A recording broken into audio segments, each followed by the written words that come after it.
Chers internautes, bonjour.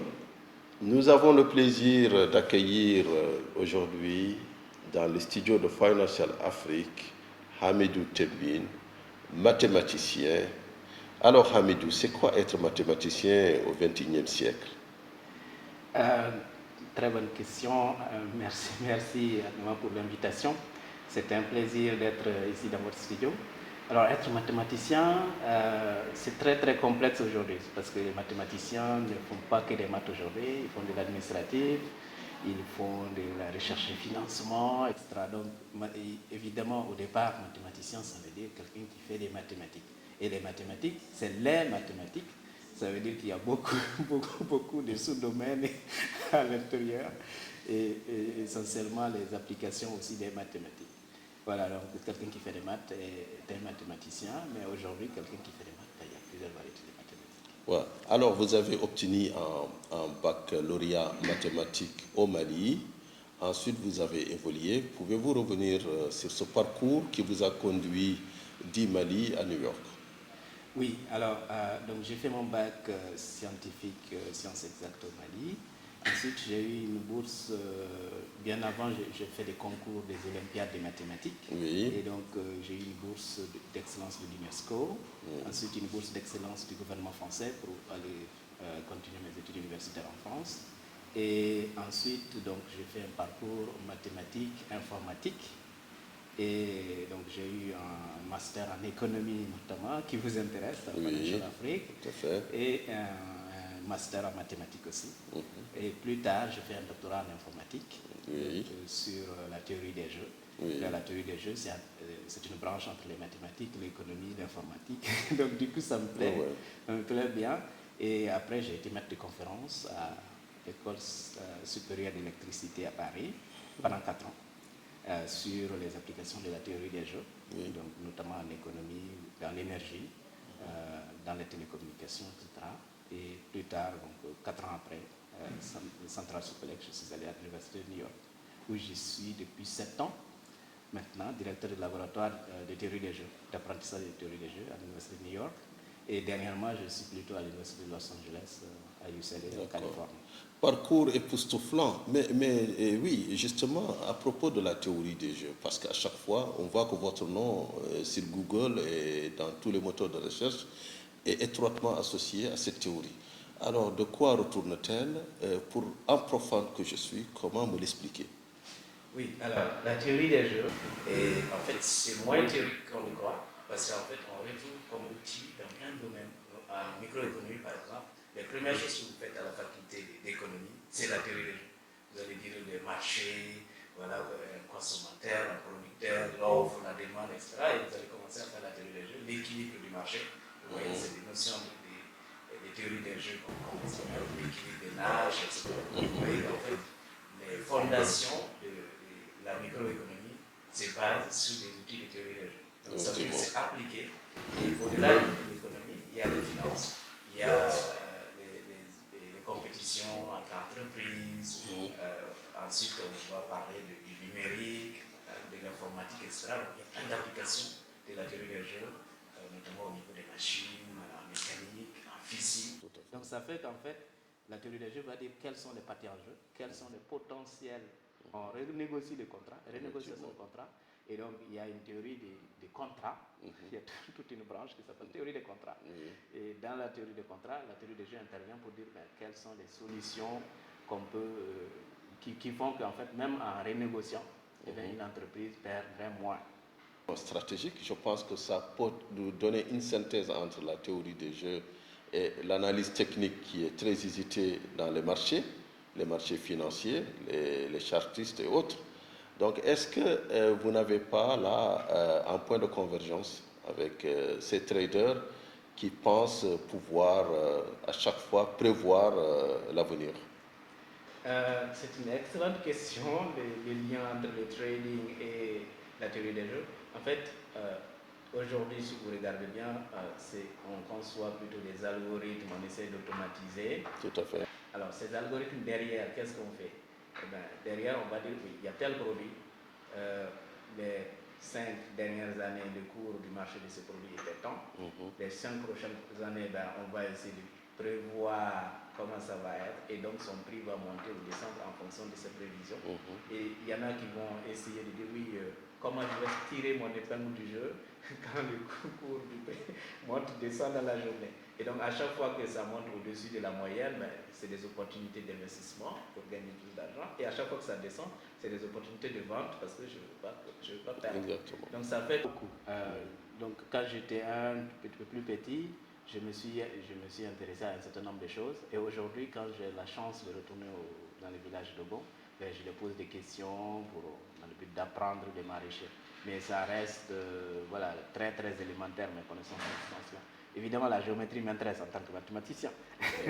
Mais ce qu'il y a là-bas configure les masques, les statuettes. Donc je pose des questions aux gens, je discute avec eux, où ils ont appris ça, ben, ils vont parler des ancêtres, etc. Donc ça m'intéresse d'apprendre, je continue à apprendre, mais je n'ai pas de connaissances scientifiques là-dessus. Effectivement, c'était là le lien entre anthropologie et mathématiques. Oui. On poursuit, mais il paraît, selon beaucoup de prévisions, d'informations, que vous êtes un candidat sérieux pour la médaille Fields. Est-ce que vous pouvez le confirmer?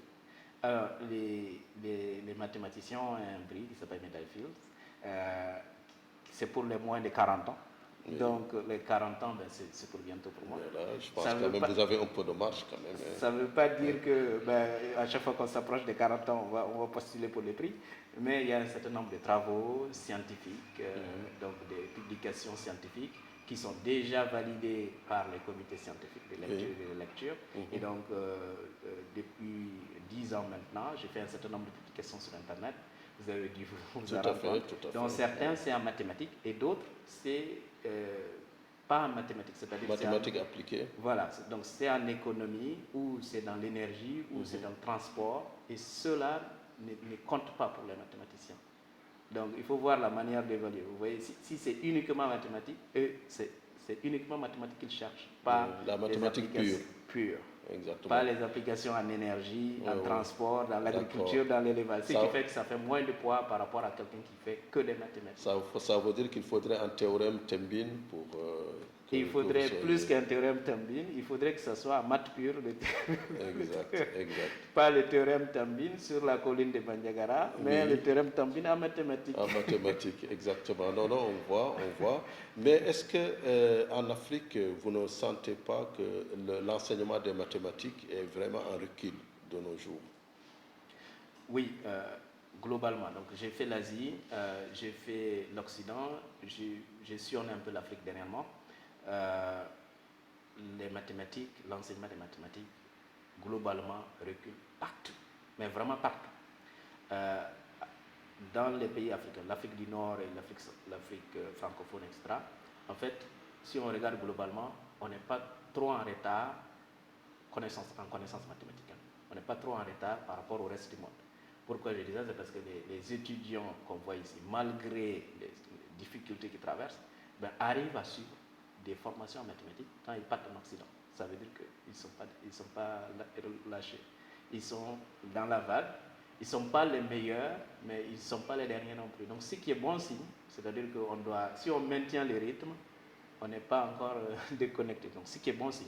Par contre, si je prends d'autres domaines, du genre, voilà, la littérature, quelqu'un qui quitte l'Afrique francophone et qui va suivre les études de littérature en Occident, là, je dois dire que c'est beaucoup plus compliqué. Donc, en fait, les mathématiques ont un avantage, c'est qu'on peut faire beaucoup de choses sans rien avoir. C'est-à-dire que de la maison, je fais mes calculs, je n'ai rien à ma disposition, mais je peux arriver à faire des choses comme c'est des outils. Donc, ça fait qu'en fait, c'est le monde entier qui est en train de reculer en mathématiques. Du coup, l'Afrique reste dans la vague, ce qui est une bonne nouvelle pour tout. Donc, on doit continuer, on doit maintenir les rythmes actuels et ça devrait bien se faire. D'accord. Alors, vous avez fait un doctorat donc aussi en informatique. Aujourd'hui, à l'heure où on parle d'intelligence artificielle, d'application de cette intelligence artificielle dans la vie de tous les jours, dans la performance des entreprises, est-ce que vous pensez que nous avons encore, nous Africains, une carte à jouer? Oui, alors l'IA, donc l'intelligence artificielle, nous appelons l'intelligence machine ou l'apprentissage machine parce que disons que la partie intelligence artificielle, c'est plutôt un rêve. On n'est pas encore arrivé à l'intelligence. On est dans la partie comment répéter des tâches, qui me font du mal. Dans la programmation. Voilà, s'il y a beaucoup de labeur, bon, je veux que la machine fasse ça au lieu que moi je fasse tout le temps. Par exemple, la DABA, du matin au soir, ça fatigue. Donc, on aimerait bien remplacer ça par une machine.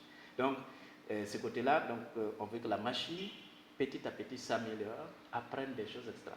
Alors, l'Afrique a moins de machines.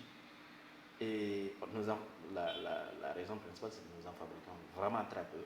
Et ce que nous fabriquons reste vraiment rudimentaire. Donc, s'il faut chaque fois aller acheter ce que l'autre construit, ce que l'autre améliore d'année en année, eh bien, c'est l'autre qui fixe les prix et c'est l'autre qui augmente les prix. Et donc, nous allons continuer à acheter pour pouvoir les utiliser chez nous, ce qui fait qu'en fait, nous serons toujours des consommateurs. Et c'est ce côté-là que l'Afrique doit travailler. Avant de se jeter sur l'intelligence artificielle, nous devons chercher à faire produire des choses qui peuvent résoudre nos problèmes locaux. Se place ici. Donc j'ai tel problème qui n'est pas forcément le même qu'un problème qui se trouve en Occident. Pour ce problème-là, je dois construire une machine ici qui doit régler les machines agricoles, par exemple. Par exemple, voilà. Et donc ça fera que l'intelligence artificielle pourra être vraiment utilisée ici chez nous. Par contre, si j'achète ailleurs une machine qui va, je sais pas, qui va appeler un coiffeur, etc., c'est très bien. Je viens, je pose ça ici. Bon, pourtant, je ne l'utilise jamais, je vais sortir me coiffer à côté là. Donc du coup, c'est une intelligence artificielle que j'ai achetée, mais je ne m'en sers jamais parce que j'ai déjà mes coiffeurs. Donc en réalité, vous ne croyez pas au raccourci technologique dans la séquence du développement, parce qu'il y en a qui pensent que l'Afrique peut sauter une étape et aller directement vers l'intelligence artificielle en sautant cette étape d'industrialisation qui serait trop coûteuse et qui n'est pas dans l'heure du temps vu la pollution qu'elle occasionnerait. Oui, globalement, je suis d'accord qu'il y a moyen de sauter. Il y a même plusieurs opportunités pour nous de sauter. Comme par exemple la téléphonie est arrivée ici. Quand ça arrivé, on s'est dit, mais quelqu'un qui ne sait pas lire, comment vous voulez qu'il téléphone? Regardez maintenant dans la ville, tout le monde téléphone. Tout à fait. Donc il y a moyen de sauter. Et alors, ça dépend dans quel... Pour la téléphonie a révolutionné. Est-ce que l'IA, l'intelligence artificielle, peut faire quelque chose de similaire? Et il faut comprendre que l'utilisation de l'IA, ce n'est pas la même chose que l'utilisation d'un téléphone. Pourquoi faire? C'est ça la question. Téléphone, tout le monde comprend maintenant. On téléphone, on veut joindre nos parents. Et on peut le demander, oui, je suis au marché, envoie-moi, je ne sais pas, 50 francs, je veux acheter des tomates. Donc, il envoie par les mobile banking, là, les monnaies. Et donc, du coup, avec le téléphone, je peux payer. C'est très pratique. Maintenant, si l'IA fait quelque chose de ce type, tout de suite, la population va adopter parce que c'est utile. Et dans les applications IA, en fait, en dehors de ce qu'on sait faire déjà, il y a très peu d'applications concrètes pour l'Afrique. Pour l'Afrique, peut-être, mais pour les PME africains, je pense quand même que la gestion des bases de données, de suivre Dre Hamedine Tembin, qui nous vient de New York, et qui s'exprimait ici pour parler de la place de la mathématique et particulièrement d'une discipline qu'on appelle la théorie des jeux dans l'économie contemporaine.